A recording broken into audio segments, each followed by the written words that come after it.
right now because they have him as a high risk in red. We know what that means and what Pancho's attitude and he wants to tell you is kindness is the antidote for the system, which is what he's practicing. So he's fine, and he understands the predicament that he has put himself in. What I want to tell everyone here is from the legal research that we've done to date, there is no legal requirement that Alameda County honor ICE detention requests. It's a request. They can voluntarily comply or they can voluntarily not comply with it. It's not a law. It's not a criminal warrant.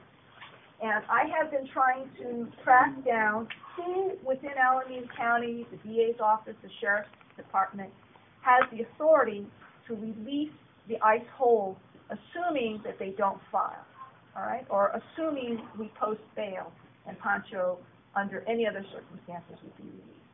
I want to let you know that I have spoken to at least 3 people in the Sheriff's Department.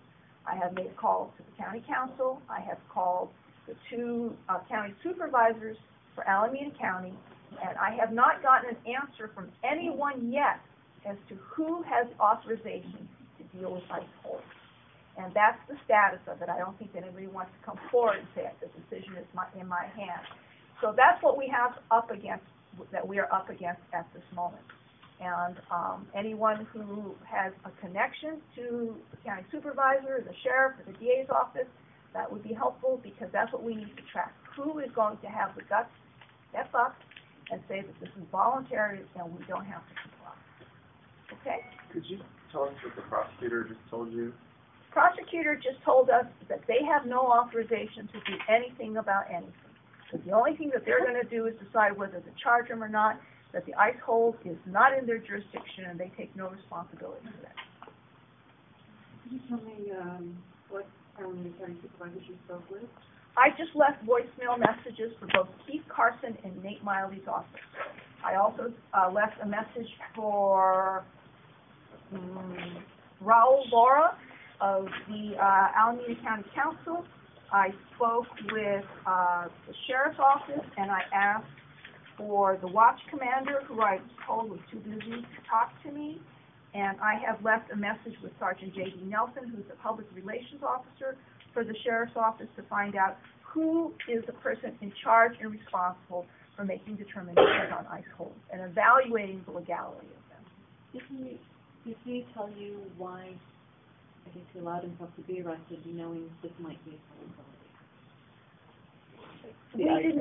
We did not discuss that, but he is a man of deep spiritual conviction, and he feels that the trajectory of the human race is towards peace and justice, and that is the position that he is taking. He did want me to encourage people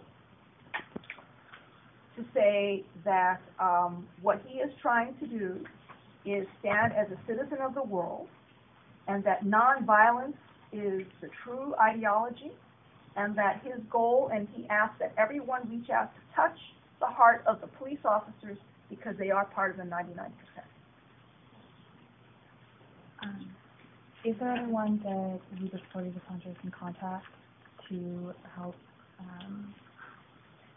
put political pressure maybe, or just maybe get you a direct answer on who the person is who can make this decision? I'm not sure how the supporters are organizing themselves. I'm sure there's someone else who could probably answer that question better than me.